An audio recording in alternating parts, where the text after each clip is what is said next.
I mean, the masculine to me is extremely service orientated. And I think men are at their best when they're giving themselves to something higher. We need some purpose. And that's the thing we protect and provide for, right?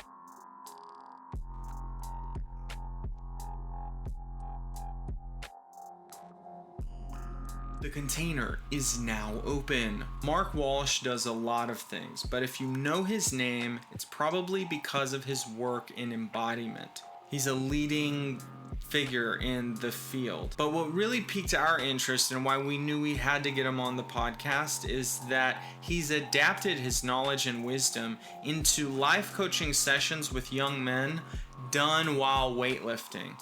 When I heard about this, it all really clicked for me. I have gotten so much out of weightlifting myself, spiritually, physically, emotionally, intellectually. It's all there in the weight room. And this episode also gave me an excuse to talk about weightlifting as much as I wanted to, which is a major bonus. But I'm also glad that this conversation came out today because this is the first container episode that comes out after the US presidential election.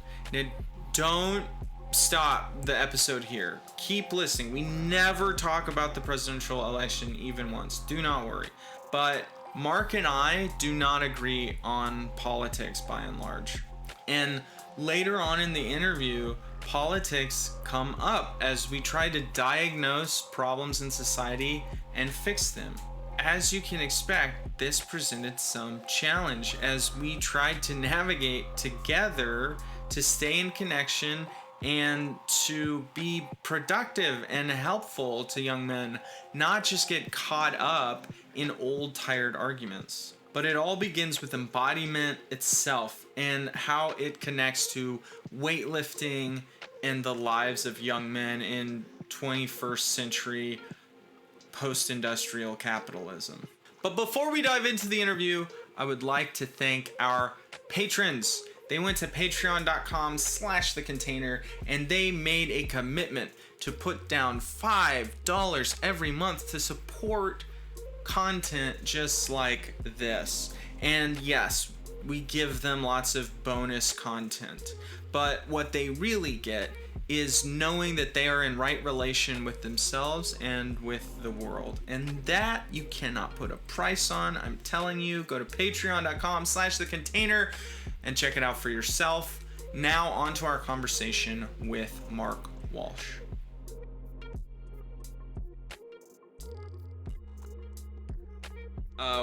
Really excited to have you on. For one, this is probably going to be the first episode that I get to just talk about weightlifting as much as I want. And it's kind of there's a filter I have that I hold up all the time that I'm not going to talk about weightlifting as much as I would like to. So for that reason, I'm very excited. But yeah, could you like maybe start us off by introducing kind of what you do to our listeners, and then also your work with men and why that's so important? I think that opens us up. Yeah, we're gonna have a romantic Friday evening talking about weights. It's been a hard fucking week. What do? I teach embodiment in different ways. I teach a lot of coaches. My main work is running a course for coaches. I've done that for years. Probably one of the top people around for that. I also supervise a trauma charity in Ukraine. More recently, I've started taking young guys to the gym and doing coaching through weight training in the gym, just because they're not going to do meditation or yoga or therapy. And I did that this morning, for example. So that's, the kind of third thing I do. It's all based around embodiment. That's been my life's work. Embodiment. When I hear embodiment, I think of several potential things that could be. Yeah. Could you kind of clarify that for me? Like, what exactly, when we say embodiment, are we talking about? Yeah, the subjective study of the body. So rather than the body as an object, the body as part of who we are. And that could be seen as a field of study, which would include things like body therapy and conscious dance and yoga and improv. It could be seen as a type of intelligence, which I kind of, map out. I'm not going to bore people with the whole map. That would take a while, but, it's a map to that.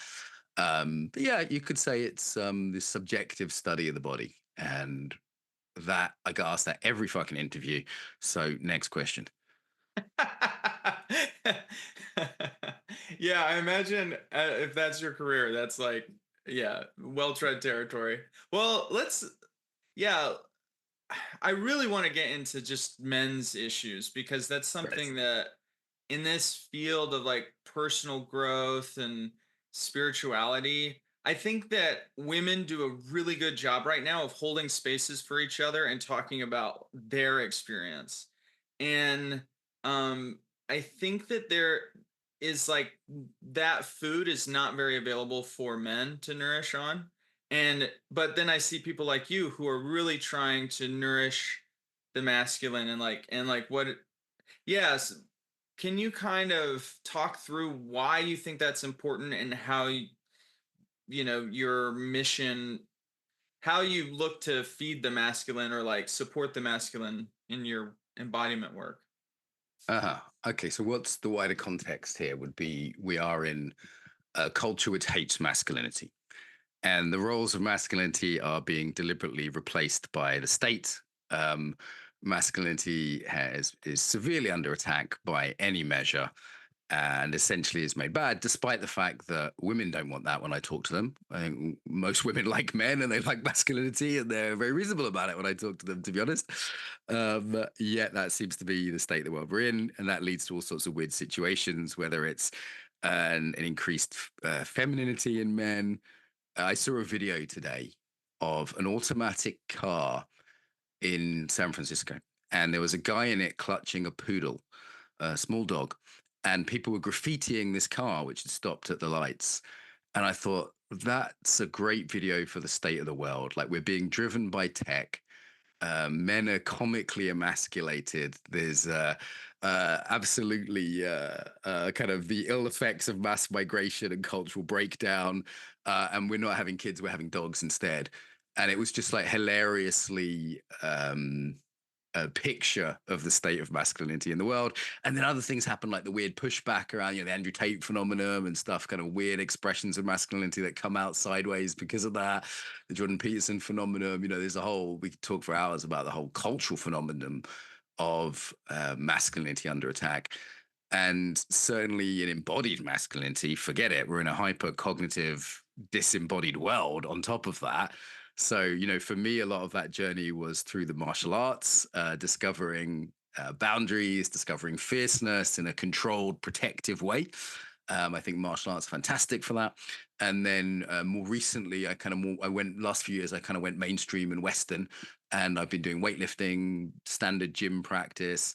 And, that's generally, I would say, a masculine practice, though it could actually become a kind of feminine peacocking of, just kind of making yourself look pretty for external appearances. I mean, that happens in decadent cultures too, actually, is men become more interested in as cultures become decadent, men become more interested in sort of feminized appearance and looking pretty.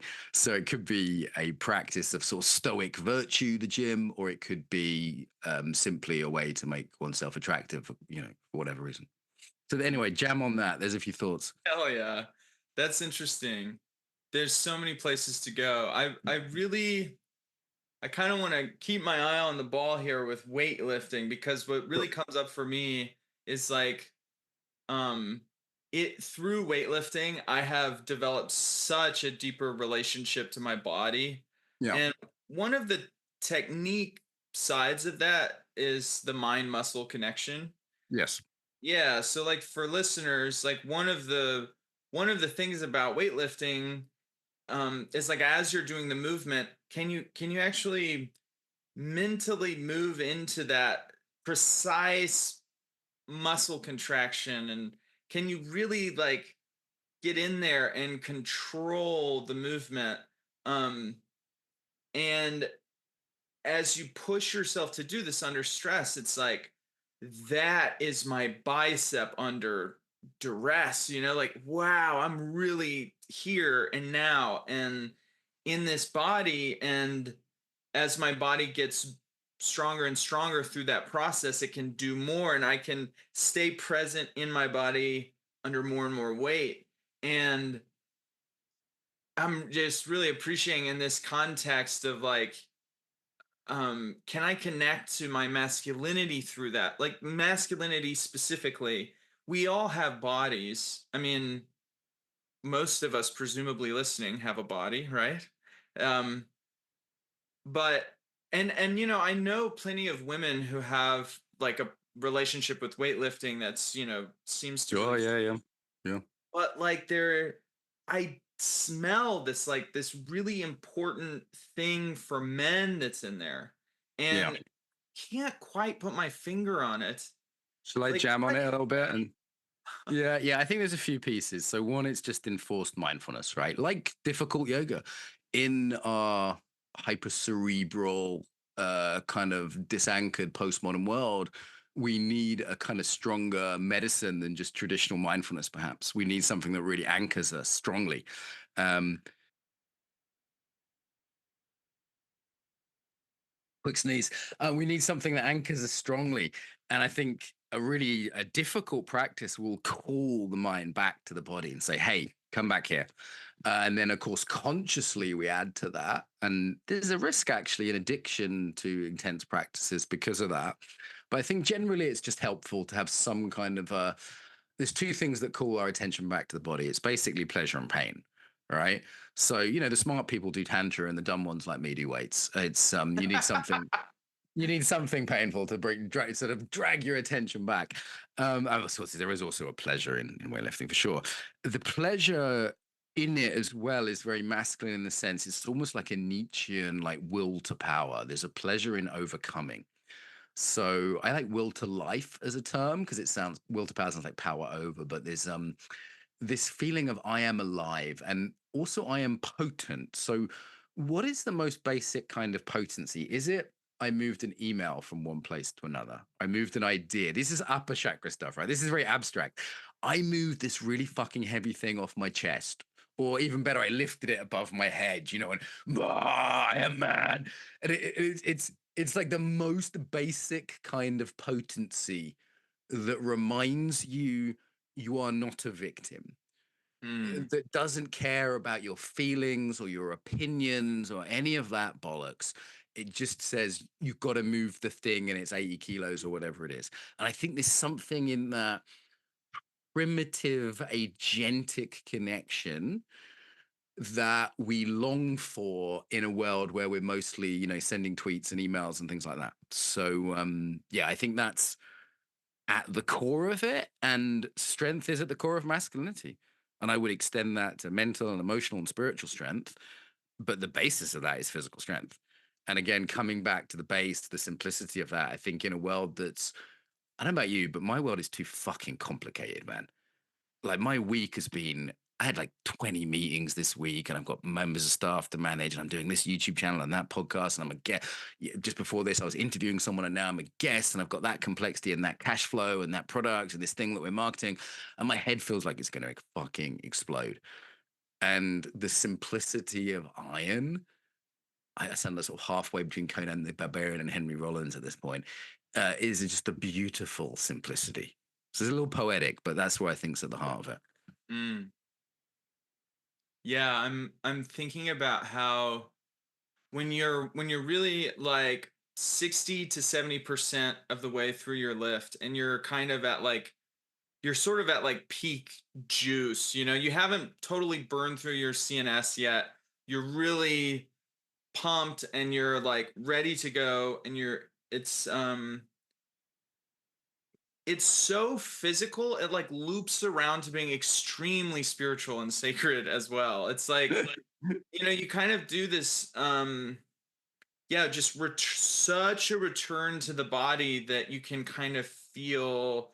I'll have like kind of mystical states, honestly. I will Just too. Every time I'm in the gym, more or less every time I'm accessing altered states. yeah. So, and there's a couple of ways to look at it. One is it's simply there's a skill acquisition happening. You're learning resilience, you're learning self-regulation. I Mm, mean, I was just reading this thing about the Spartans and what they did to manage fear. And I was like, wow, I teach that. This has been around for a long time. I'd call centering. And, if I'm doing business coaching with clients, it's almost the same shit the Spartans were doing. And then with weightlifting, you've got a practice of controlled intensity in a world where most of our problems come from everything's too pleasurable and addictive and easy, right? Food and porn and whatever. And actually, we don't really have enough practices of controlled, calibrated window of tolerance difficulty. So, first of all, there's a chance for skill acquisition. And actually, not just a chance, an enforced skill acquisition. Like you have to get better at self regulating to lift because it's difficult, right? Like that's what becomes easier over time. The second thing there, as you say, is this state changing. And at the most basic level, it's just a nice endorphin rush, right? You just get a nice afterglow.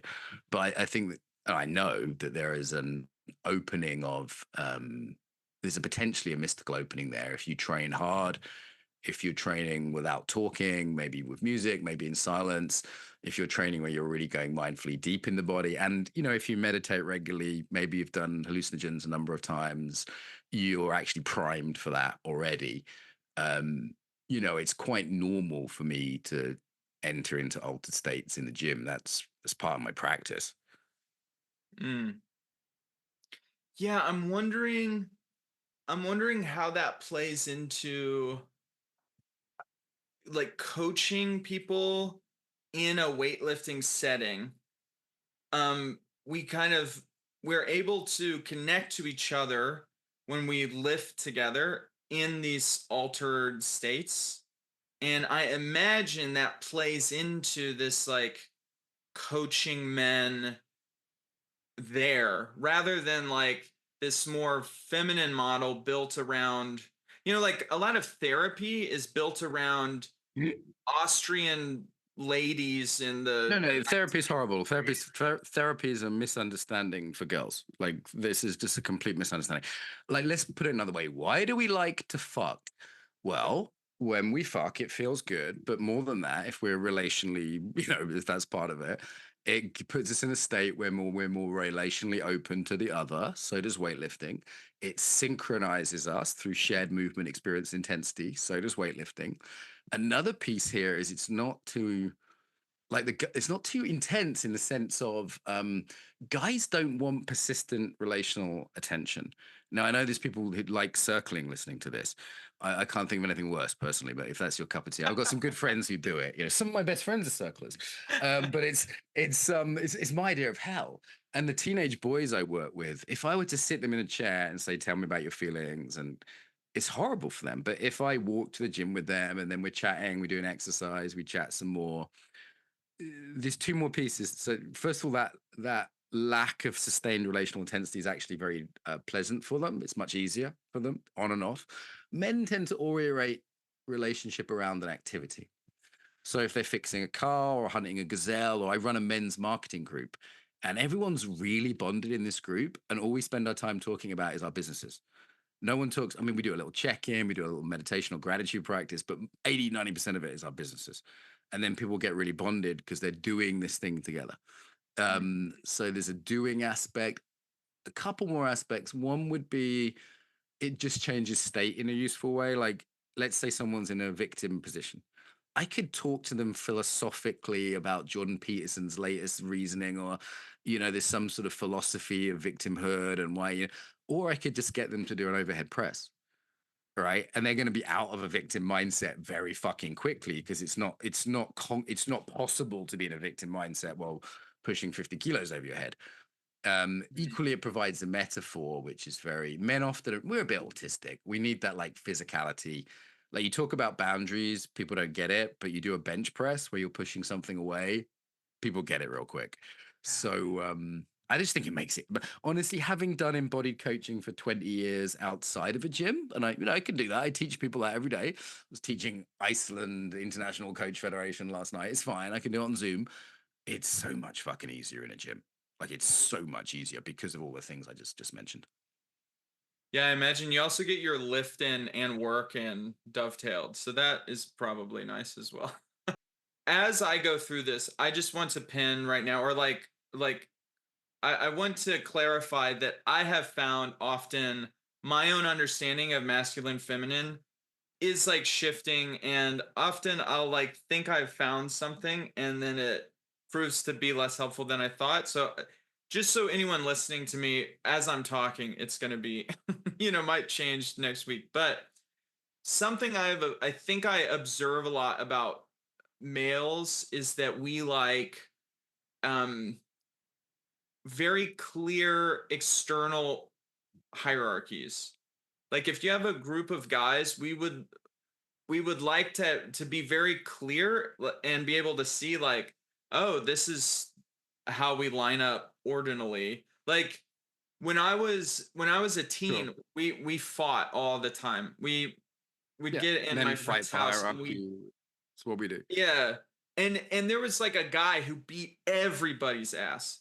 No one beat him. And it wasn't bad to be like, "Oh, I'm below this guy." It was really nice to be like, "This guy is the Yeah, best." we're like dogs. Dogs don't mind being above you or below you, but they need to know. We're Exactly. hierarchical pack predators. That's our nature. Yeah, and when you lift, there's a number. There's a Yeah. clear number that you can squat. And that is the number you can squat and this is how many reps. And like there are ways to get better, but you cannot lie to the bar. And Yeah, I that's a different that thing than feeds hierarchy, I think. So you're huh? mixing two things. One is I would agree with you, men tend to like hierarchy, clear hierarchy. That's in our nature. And philosophically, Western cultures founded on a Greek principle of excellence, hence the Olympics, which is all about competition hierarchy, and a Christian principle of equality. And that balance has meant that our culture's been the world's most superior and successful culture. However, the feminine Christian side of that has now become more dominant through sort of pseudo Christianity of wokeism. And the idea of equality is kind of America's fault as usual, but America plus socialism was a horrible, plus Christianity was just a horrible combination. So it's like you've pushed the idea of equality too far and you've lost the idea of arete or excellence. Which that balance was always what kept too much excellence and you become fascist, right? You just become like dominance hierarchies. Too much equality, you become kind of feminine and woke and socialist, which is what's happened. So there's something balancing about doing something which is clearly has an objective better or worse. Like you hear people say at the moment, my truth. The gym doesn't care about your fucking truth. If you can lift 80 kilos, you can lift 80 kilos. It's not subjective. It's not an opinion. It's not my truth is and my feelings are hurt. Therefore, I get to, say I lift 80 kilos. No, you either do or you don't. And I think in a world of complexity and over subjectivity, like even though I studied the subjective view of the body, we're actually in a world that's over stressing the subjective and the intersubjective, and returning to the very physical objective is somehow deeply satisfying because we need to all three of those things are important, right? We need the subjective, it's like Ken Wilber, the intersubjective, the relational, the we space. I'm joking about certainly like we space stuff is good, right? I stuff is good. It's good to meditate and be in the eye, and it's good to do objective stuff. And this is why, if you look at who's respected in the world today, they tend to be people who have dominated in some way physically.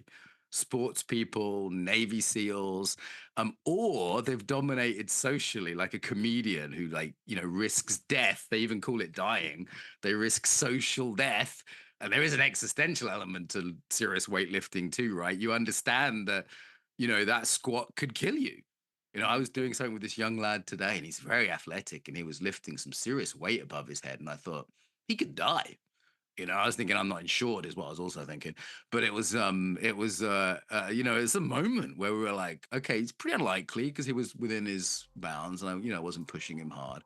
But I think there's something about objectivity plus existential dread, which keeps life real and honest. Hmm.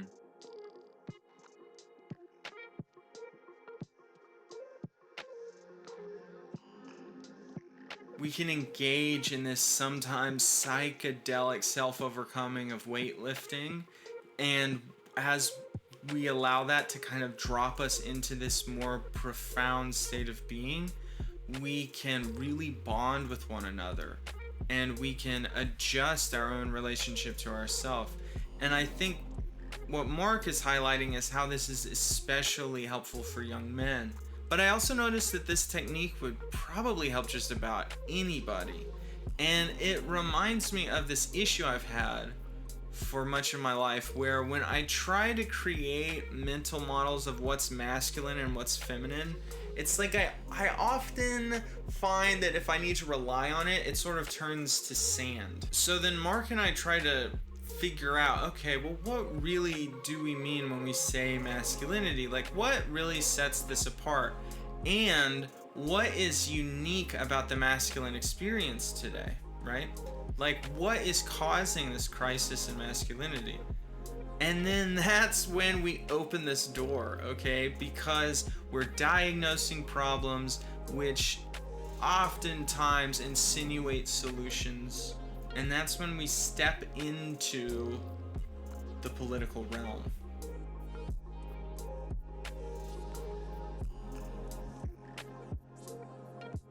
Yeah, I'm having this experience of like really wanting to go into the territory that I'm sensing we could have some interesting disagreement on.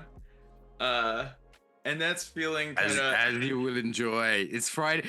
Robust disagreement is also masculine. Like the idea of agreeing with everyone is the most boring thing. I don't even agree with me. Like I wouldn't want like I don't agree with me on a Tuesday and a Wednesday. So like why would I expect anyone else to, you know? yeah, I'm noticing there's this conflation between, and I see this a lot, and so I imagine that the words just mean different things to me. But I see a lot, especially on people who are maybe leaning right of center, that they conflate what they call like woke politics with socialist politics, Yeah, well, which woke is American socialism. It's a particular brand of socialism, right? It's not European, Scandinavian socialism. It's not a North Korean socialism, right? mm, Like it's there's a sort of family of things that have some relation but aren't the same. I guess to me, um, socialism can have a very masculine edge of it as a tradition is very self-help for the working class, you know, like if Oh, you take okay. something like the Black Panther Party, they were Yeah, like, yeah, yeah. our kids need to get fed, so we're going to feed the kids. And then what that does is it's like it's like we can already be in utopia. And I think this is also like a secret esoteric teaching of Christ, or not so esoteric, is that like we can just already be in the kingdom of God if we just start living up to that, right? And I think there's like a masculine call to adventure there of like okay, the governments and corporations, they say the world is a certain way, but that's just like an idea, man. That's just like we can start living our lives and relating to each other in any number of ways, and we can take responsibility for our lives and not just be like, oh well, that's the way the world works. I don't know, there's also a lot of shadows, and history has proven that a lot of these ideas are very easy to talk about and can be a lot harder to implement. Um, Especially Yes. when there are nuclear warheads all over this fucking Yeah, globe. yeah, yeah, yeah. Yeah, but I think on a personal level there is this like you know, we can live in the kingdom of God right now by like answering that call. And yeah, I feel like ready to hand it over. No, it's interesting. Let me look for some common ground there, because that's often a good place to start. Mm, I mean, if we're talking about the kingdom of God and the kind of mystical side of that, I mean, that's one thing. I mean, an interesting starting place might be like what's the agentic versus the victimhood of the left and the right. So the left tends to be more victim orientated in the sense of, it's not my fault and I need some free stuff and, it's everybody else to blame. And, there's a sort of culture, almost a cult of victimhood that's on the modern American left, the kind of woke left, as it were, postmodern left. Um, and then on the right, the victimhood might be, hey, this is just the way it is. It's always been that way. Don't go against tradition. There's nothing you can do. Know your place in society. And this certainly, I see more masculinity in like the old school coal miner leftists I know in Yorkshire, Like I've Mm. got family in Yorkshire who canvass for the Labour Party, and it's very much like coal mining country, or used to be before Thatcher closed it down. And those guys have a masculine quality of like, you know what, we're going to do what we can to make things fairer. Um, and if anything, I would say the sort of, that's the kind of leftism I have much more time for. Is like I like holidays and weekends and maternity pay. You know what I mean? And that kind of leftism has been absolutely stripped away by the modern intersectional victim politics, which is just middle class kids playing victim. I don't see any masculinity in that. And just if I were to look at the politics of people in the gym, most of them are slightly right leaning, and after a while, they become more right leaning. And here's why. The gym makes you right wing. One of those things is just chemically increases your testosterone. So much about politics is just chemical, right? Also, in the gym, you work hard, and your result is directly proportional to how hard you work and how hard you rest. Okay, so it's almost the American dream, but not a lie, that you actually get results of pulling yourself up by your bootstraps and hard work. Now, in the world where the leftists are right, is there is corruption. So you could work really hard on a project and just not get anywhere because you don't know the right people, right? You weren't born with the right networks. I've seen that all over the world. So they're not totally wrong in that sense. I'm with Ken Wilber when he says no one's smart enough to be totally wrong. Like the leftists are right when they say there is corruption, but I don't know what their solution to it. I'm not sure about. But yeah, so I think the gym makes you more right wing, in the sense that you realize that you're responsible for your life and that your work pays off in reward. And that's a right wing philosophy. Mm. Yeah, I noticed that I would agree with you that I think the right would look at um most cultures today and then they complain that it actually isn't that way. Like in my country in the US, which is compared to other countries an extremely unregulated market and low tax situation, Sure, sure. they bitterly complain. Wait, I don't want to like make enemy of anybody. Like they That's see it from their point of view. They're looking at it and they're coming up with like ways that it isn't fair. And uh-huh, like, uh-huh. I'm not, surely someone's to blame because I worked hard every day of my life and now I'm here. And I get that because I think that's what I've done much of my life, but I was on the other side. And I feel now I'm much less political than I was, but I think what the where I'm feeling a lot of common ground with you is that there is this key to like be escaping a victim mindset where you're framing everything in someone has done this to me and it's up to either them to change or like someone to rescue me, and that like there's a protagonism that is unlocked when we stop framing it that way and we look at these are my options, this is my goal, this is the power I have. So I would say like I have an intense agreement with you there, and that is like it's also feels really safe. Like if everyone is like kind of finding their options and their choicefulness, um it feels less like making choices for other people, which I think we're all scared of each other. We're all scared of the other camp for making choices for us we don't want to make, right? That's like what politics is built around, this paranoia that the other group is going to be bad or Well, something. making choices for someone against their basic freedoms is violence, right? So, Yeah. yeah, we're rightly scared of that. I'm rightly scared of someone taking my freedom or violating my body, or, I saw a left wing point of view the other day which said your children are actually government assets rather than your children, and I thought, oh, that's not great. I'm against that. I mean, the first thing to be responsible for is our bodies, right? Mm. Like if we were to say, hey, I see people trying to change the world and they're trying to stop climate change, or, left or right, they're trying to make some big change in the world. And I go, dude, you can't even lose the gut. Yeah, yeah. This is like the first thing to be responsible for, right? It's like you can't even get to bed to get 8 hours sleep.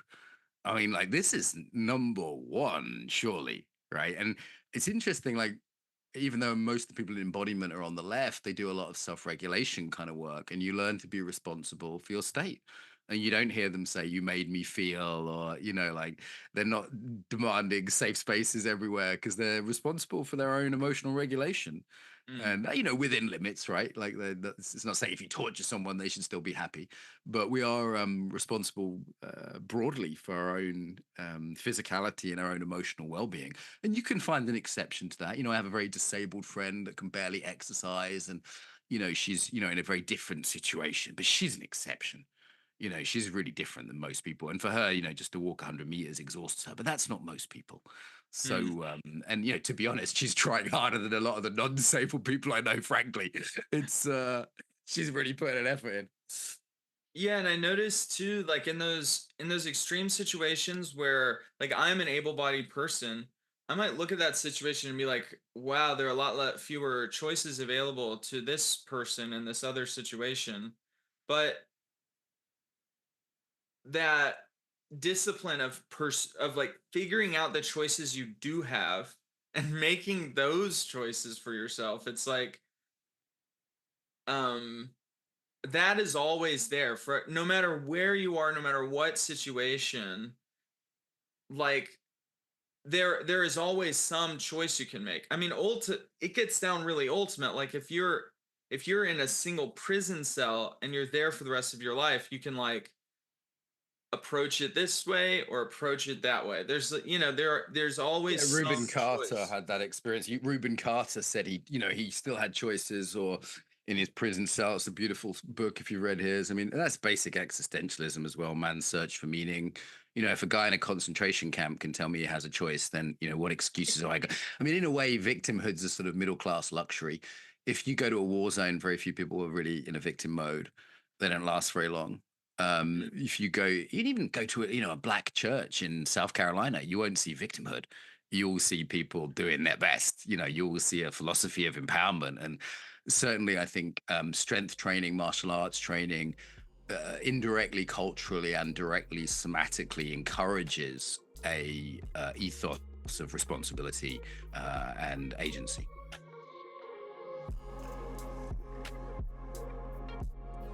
I want to allow this moment for listeners who disagree with me and disagree with Mark to just sort of feel what that's like, you know?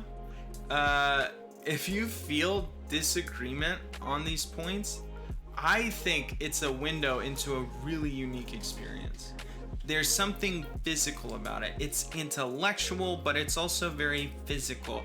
And it burns. It needs to be heard. I noticed even as I was editing this that I would get waves of this constricting feeling, and I would want to like insert arguments for each of Mark's points because in a conversation you can't pick at everything someone says. You're kind of going with this flow, and I was like, I want to like go back and argue point for point, and yeah, thinking that would do something good. Obviously, that would be incredibly unfair to Mark, and I won't do it, or will I? But I couldn't help but notice this is a really powerful feeling. There's so much energy behind it.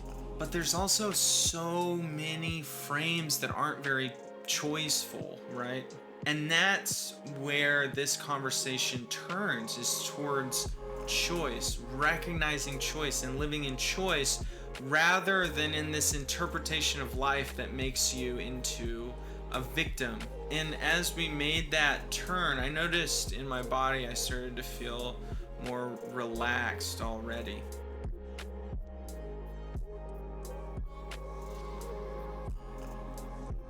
I'm reminded of this interview I read once with a lady who lived through the like destruction.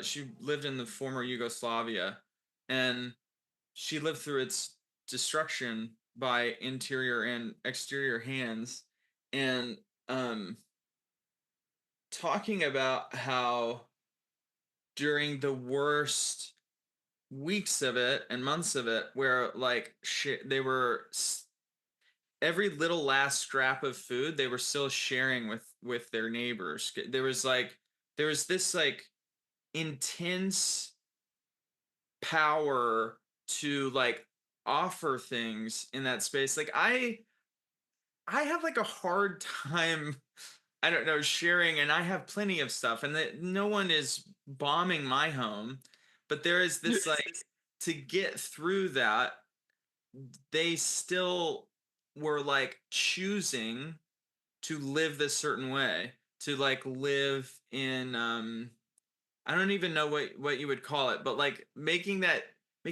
choice to be offering something, to be of help, to be like I'm the Yeah, one yeah, who yeah, helps. That yeah, yeah. is so powerful. And I yeah, there's something about all the porn and fast food and Netflix that it like detrains us from making any kind of choice about who we are or what we want to be. Yeah, I'm in that part of the world fairly often. In my experience of areas of conflict is the harder things are, the more generous people are. And there's a way you can go the other way as well. There is a way you can go the other way in those situations and just become very selfish, but it's not typical. Typically, people pull together. Like when you hear old people talking about the Blitz in Britain, they remember it very fondly because people pulled together. Mm. Adversity makes us physical, existential adversity. You saw a little bit of that at the beginning of COVID, but it wasn't quite really bad enough to kind of bring that out in people. And it's one thing people feel very fondly when they remember their time in Iraq with their buddies and how everyone looked after each other, or the time. It's also kind of a defiance.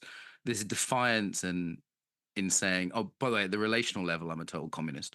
So it's this thing about being in my family, I'm a communist, in my village, I'm a socialist. There's this kind of levels thing, and there's a defiance in being generous when the world would suggest contraction is called for, and there's a way like it's like fuck you to the fates, to evil, like fuck you. I'm gonna keep my hand open even if it feels like clenching into a fist. And there's something very beautiful and brave in that. So Mm. yeah, I've seen that in Ukraine. I've seen that all around the world.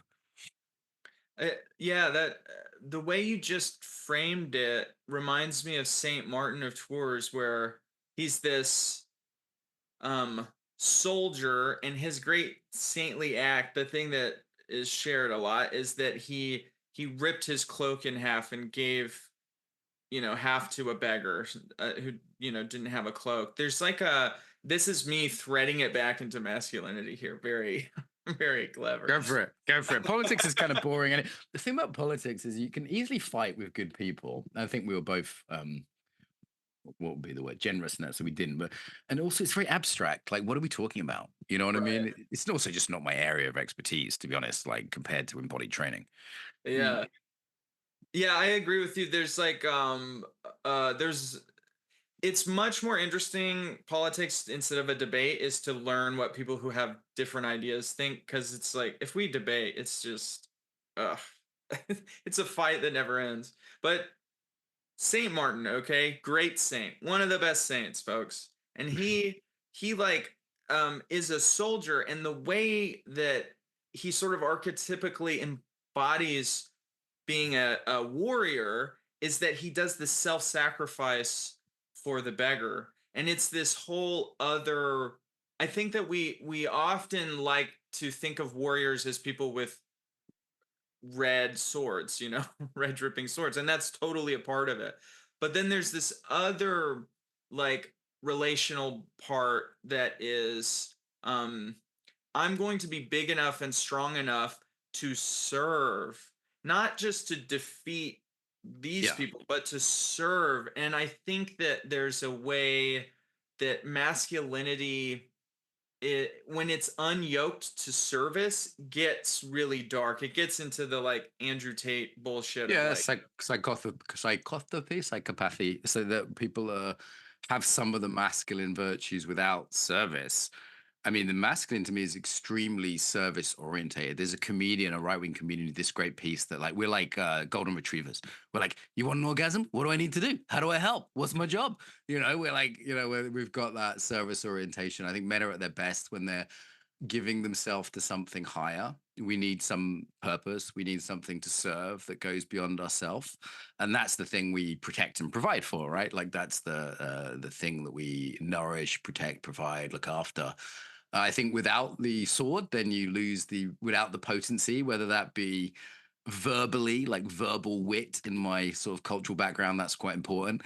Whether it be physical strength, whether it be financial, there's all different layers of potency, right? And not every man is great at every level. I know people who are mentally very sharp, but then physically they're not gonna, win any medals, kind of thing. And it's but they need some kind of sharpness, they need some kind of sword, or else they're just useless. No one wants a useless man. Like, let's be honest, that's just not attractive. It's not appealing to be or to want. So I think we just need to be a bit more honest about these things.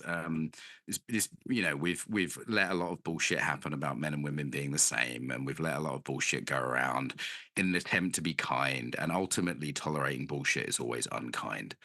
So maybe time to redress some of that. Yeah, if they're like, let's imagine like a 22-year-old guy, right? He's got his vape in one hand. He's like a just about to go play video games. He's just barely Sure. hanging on watching this YouTube video. Yeah, And yeah, I'm curious like what if you could talk to all of those yeah. men, what would you tell them? I think first of all, I wouldn't tell them. I'd ask them, "Are you happy? Mm. Does this feel good?" And the other thing I think the guys really learn from role modeling. So I find with the young guys, if I just tell them something, they ignore me. It's not really. You couldn't have told me anything at that age. Like, fuck off, right? But what they do is they look at you and they go, "Okay, you've got something I want. There's something about you that's attractive in the sense of I want to be you." So I think modeling is usually more powerful than telling. And I would just say, hey, is your life really satisfying to you? And given the levels of mental ill health and addiction and suicide and all the rest of it, I'd say it's probably not. Right? It's probably not. Like, how's that working out for you? As that guy off American TV used to say, how's it working out for you, man? And if they're like, good, I'm like, I'll keep doing it. Like, I mean, I met a guy with young guy with a drinking problem the other day at this wedding I was at in Czechia. There was one other British guy there. We're an ethnic minority of two British guys at this wedding of 200 Czech people. It's a fantastic wedding, by the way. Traditional values, nice people, very wholesome. And he was drinking too much. And his girlfriend, his Czech, said, hey, you don't drink. I'm long term sober. She's like, can you have a word with him? And I said, no, because he's still having a good time. Mm. And he doesn't know that that's a bad time that's coming because the good times get less than the bad times. And I could see what track he was on. I said, like, that's a nice kid, young guy. I said, here's my number, man. Keep in touch. If you're ever in the UK, give me a shout. He was living there. So I'll give you a shout if I'm back in town. And, if you get tired of the drinking, give me a shout. And he's like, no, I'm good, man. I'm like, okay, cool. He's not suffering enough yet. Where there's other people who have really hit a rock bottom or they've realized they're like, you know what, I don't want to be broke. I don't want to be weak. I don't want to be laughed at. I want an attractive partner. There's different young men's motivation is normally, I want a good woman, not lots of sex even, but a good woman. I want to make some money. I want some purpose in life that brings in money, or I want to feel happy. And if any of those three, there's an opening there, then that's a much easier conversation. Mm. Yeah, I that's reminding me of me for much of my 20s having absolutely wanting absolutely nothing to do with life advice to me. And I can say today I was I should have been in the market for some life advice. Yeah, I mean, woulda, coulda, shoulda, right? When we're young, we just don't listen to anyone, and that's part of the beauty of youth is they're like, "Fuck it, I don't listen to anyone." But they will notice who has a sparkle in their eye, or a spring in their step, or who has a good relationship with their partner, or who's been a success in the world, or who carries themselves well. They will notice that. They will notice that. So yeah, something I'm hearing in what you're saying really is just the importance of mentorship. These like these middle distance in life examples of like, oh, that's the guy I want to be. Um yeah, I'm trying to think of my mentor. A lot of my mentors were like parasocial relations for much of my Yeah. life. They were people who I didn't know. Well, listen, most boys just don't have any men around them. Most school teachers are women. Yeah. All therapists are women spiritually, even if they're not physically. The uh often dads are not present either because they're overworking and they're away, or they're, you know, fully away, single parent households, which is a disaster for children, boys and girls. Actually, it's an absolute disaster. Like, no woman should do that unless she's being abused. It's an absolute disaster to raise a child on your own. And I know women heroically trying, but it should be considered a tragedy every time. So they don't really have guys around. And if their dad's around, normally they get to a certain age where their dad's not cool and they need uncles and big brothers. And, you know, for me, it was martial arts mentors and people in the martial arts who took me under their wing. You know, I try and be that for guys. Like, young guy I took to the gym today. He's a late teen, and I didn't actually even coach him today. Sometimes I coach him. I just hung out with him and talked about my girlfriend and my business. And I saw what his ears pricked up when he thought I was saying something interesting, and asked him about his girlfriend and his job. And, you know, it was just you could just tell he really appreciated just hanging out with someone who was a bit older but who wasn't his dad. Um, yeah, like, I, you know, some good kids out there. So it's for me, like, the biggest tricky thing sometimes is getting them to show up on time and not forget, and it's basic responsibilities like lesson one sometimes. But I always find it really satisfying. It's, you know, having coached thousands of people. I train coaches, so I coach a lot of people. The easiest coaching I ever do is down agenda age. So, like, a younger man than me is always easier to coach than a younger woman or an older man or an older person. There's a naturalness to that. And from, you know, imagine someone on the savannah learning how to shoot a bow from some guy. It's the most natural thing in the world. So, I mean, I can still coach anyone. You know, plenty of my clients are older women or whatever, but it's so easy coaching young guys.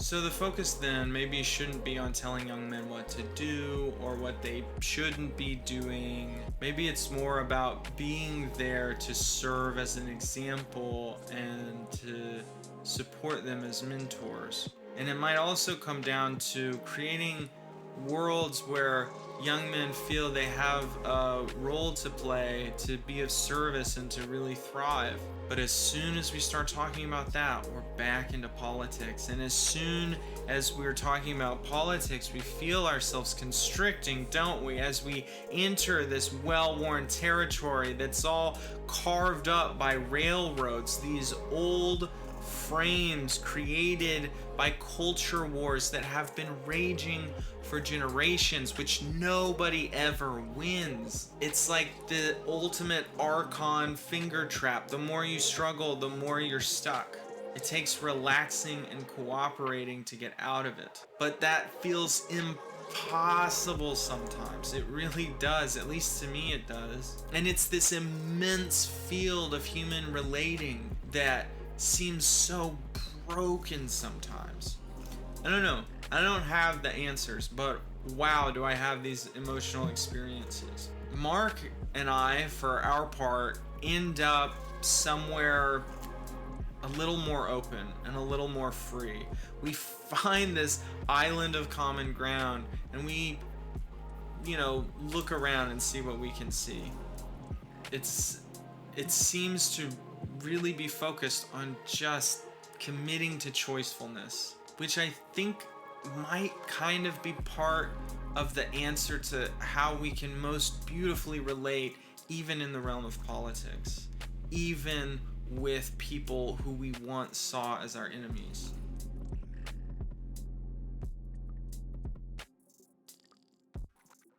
It almost makes me think that the call for helping young men today almost really needs to be towards those who can mentor young men rather than at the young men themselves. It's almost like the people we need to activate are our mentors rather than trying to tell, you know, some 20 something year old man that his life is actually all fucked up. It's like we need to activate the mentors. Do you think that feels? I mean, it's definitely worth doing. I think, I mean, we need some pretty big changes across society, though, right? So we need to stop the abuse of men in culture. I mean, Hollywood's ridiculous for this. So many Hollywood movies, the men are either bad or incompetent. You know, from Homer Simpson on, this has been on the TV. Every advert, every commercial you'll ever see, there's an incompetent, bumbling man. So I think there's a cultural piece we should just not tolerate anymore. Um, in terms of what's taught in schools, you know, it's interesting they do diversity hiring, but it's like, why are they not trying to get 50% male teachers? That would be a good start. We should at least be pushing kind of normalizing that and hire, you know, kind of in terms of like the school systems, the push for more male teachers, I think is superbly healthy. And then, you know, there's some parts of me that are still quite leftist in a way, like, you know, giving men maternity leave, paternity leave, like in Sweden, the men have the same paternity leave as women have maternity leave, and that just means the men can be around. You know, they can be around when their kids are young. Yeah, certainly taking only male groups also really important. So making the Boy Scouts boys again, I think would be a good idea. You know, there's a really strong scouting movement in Czechia, for example. It's really robust. Like people wear their scout uniforms to the wedding as adults because they're really proud of it. It's not like this silly thing kids do. So I think there's room for youth organizations. There's a whole bunch of things. The Japanese have more or less mandatory martial arts in schools. I think that's a good place to start. So there's a whole bunch of things we could do. Another one I think is helping young people be more discerning. I mean, I'm, you know, on the platforms like YouTube that young men are on because I think it's good to have some healthy voices there and to help them be discerning as to what they're looking at. So I think that's another part is we should, you know, be in the places where young men are, and if they're interested, there's, you know, podcasts or YouTube or TikToks or whatever platform they do. Mm. You know, that the talk about all male spaces really calls to me. That is something that we even talked about a little bit earlier in this discussion. And it's reminding me of this question I have that I would be really curious to hear your thoughts on. Like how do we hold male only spaces in a way that's really productive and speaks to the reality of life today? And the reason I ask that is a lot of explicitly male only spaces I've been in were kind of like actually really feminized. They were very much like we're sitting in a circle and talking about feelings or something that like the Fucking therapy spaces, yeah, girls. right. Yeah, There's like yeah. All yeah, this weird like pseudo tribalism, like pretending to be Native Americans or some shit. yes. Yeah, Yes. but the taking a like trying to do group therapy, but kind of without a license badly, like it's a horrible model. Um, yeah, I think the sort of sharing space model of men's work is not helpful. The sort of therapeutic model of it, like the idea that men need to talk about their feelings more, is a horrible idea. Absolutely not true at all.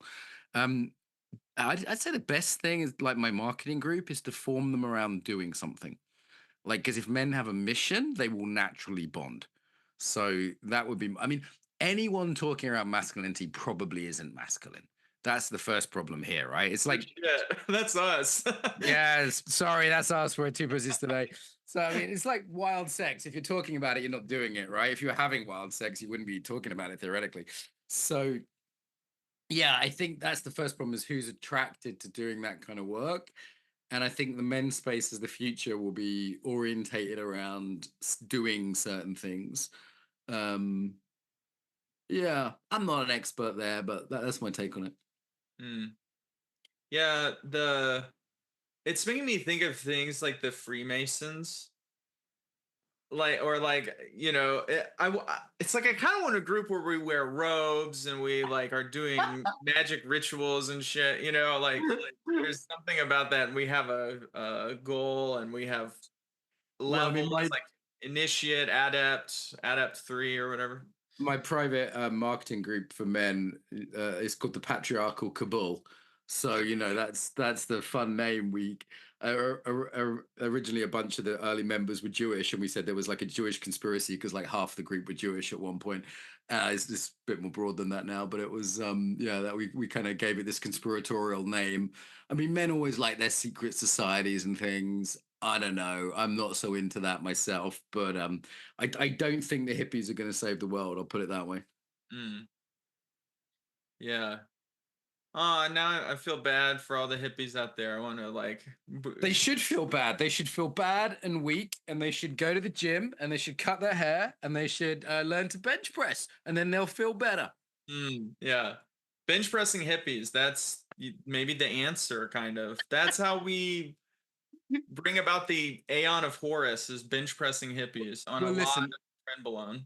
another way you can think of this is sort of developmentally, right? Like, I meditate, I've done loads of yoga, I've done all the hippie stuff, right? So what if I take before your letter of complaint, which I wrote, Reed is sent to me, offended from Portland. It's like we go through stages. And I think a developmental stage for men is to soften and open and maybe to smoke weed and to do lots of softening practices and live in Bali or Thailand or some shit like that. And that is, if you look at Ken Wilber's developmental model, when you're going through like a green or a postmodern stage, that might be a stage that men need. And I've had that stage and it's great. And if you get stuck there, it's just a bit lame and wet. And I think how do you come out of that is probably some kind of physical masculine practice like martial arts or weightlifting as part of it. Business is another one. It's like learn to make money. Like business is brutal in its feedback loop. Business is war for people who are sensible. Not everyone has to go to war to kind of find that edge, but learn to make some fucking money. Like my broke hippie friends are not happy, and they're all obsessed with money. Weirdly, because they haven't got any. So it's not even like they've transcended it. So I'd say if martial arts and weightlifting is too much for people, business and stand-up comedy would be two others that have got a kind of existential edge to them, which I think can bring out the masculine. Mm.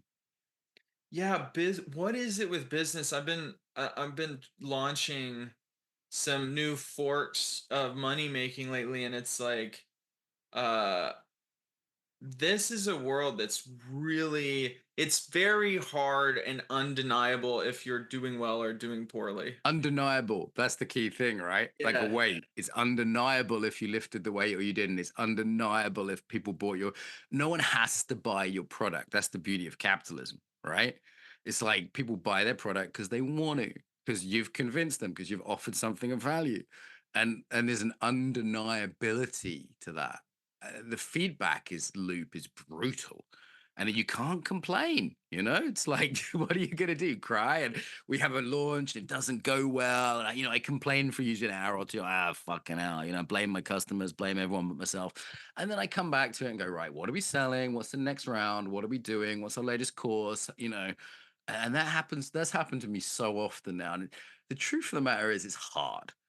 Like running a cafe is hard. Like, there's a cafe that just opened here, right? And I went for a coffee there at 8 a.m. on a Monday morning and it was closed. And I'm like, you motherfuckers aren't going to be open in 6 months. Like, you're not willing to get out of bed on a Monday morning. Forget it. Like, this is clearly someone who's funded by their husband or their dad, and it's a vanity business. The sauna I'm going to tonight, I like saunas and soft stuff, but they're not open on a Sunday, Monday, or Tuesday.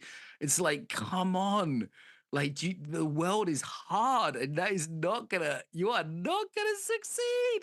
So it's like this hippie. I'm living in a kind of hippie town, and this like hippie attitude of not realizing that the world is fucking rough, tough, Darwinian marketplace. It's like, well, you can get that feedback the hard way or the easy way.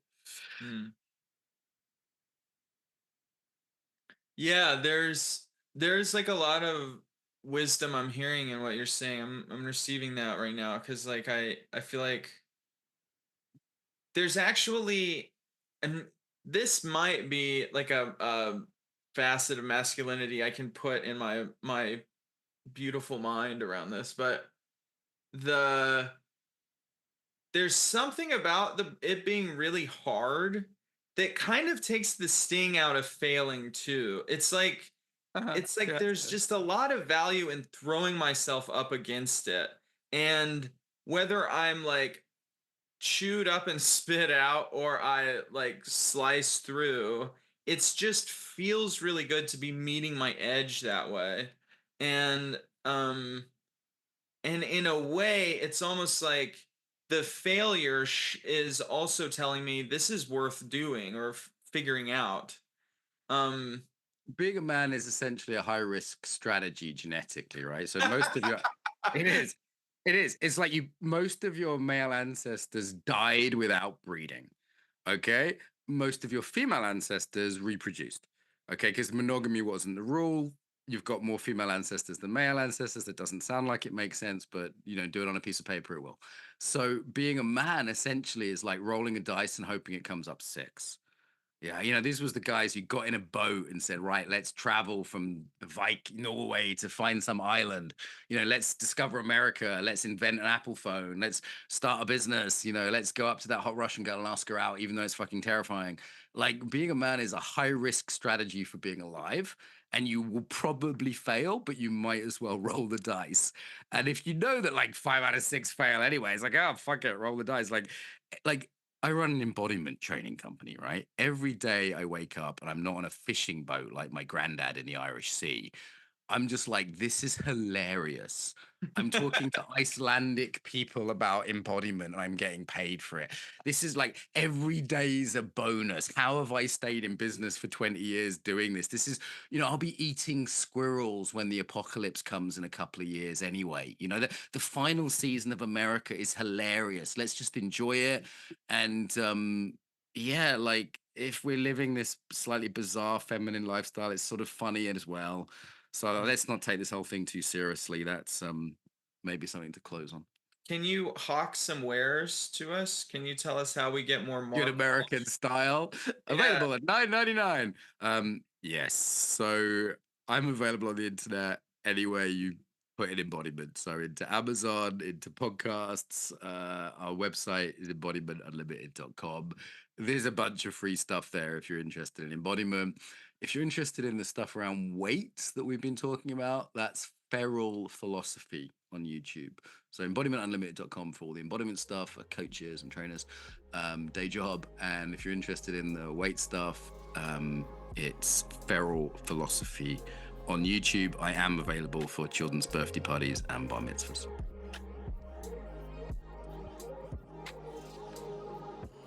The container is now closed. Mark Walsh is an international expert in embodiment, and he applied all of that wisdom and knowledge to help young men, and for that I'm incredibly grateful. I'm also really grateful that he came onto the podcast and shared his insights with us. And I'm really grateful that we were able to enter into the political field at such an apropos time, and it gave me a lot of food for thought. I walk away with a lot of questions and a lot of desire to know how to be in connection with everybody as we work together to build a future, even when we disagree about politics. If you value conversations like this, go to patreon.com/thecontainer and commit to $5 a month. $5, that's it? Yeah, and plus you get bonus content. And plus you get to feel good about supporting the show. It really means a lot to us. But even if you're not a patron, there's a lot of ways you can help us out. Like and subscribe, leave a comment, or share with people you think would be interested in this kind of thing. Any way you help us, it really means a lot. We have a nice way of closing. Keep it namaste.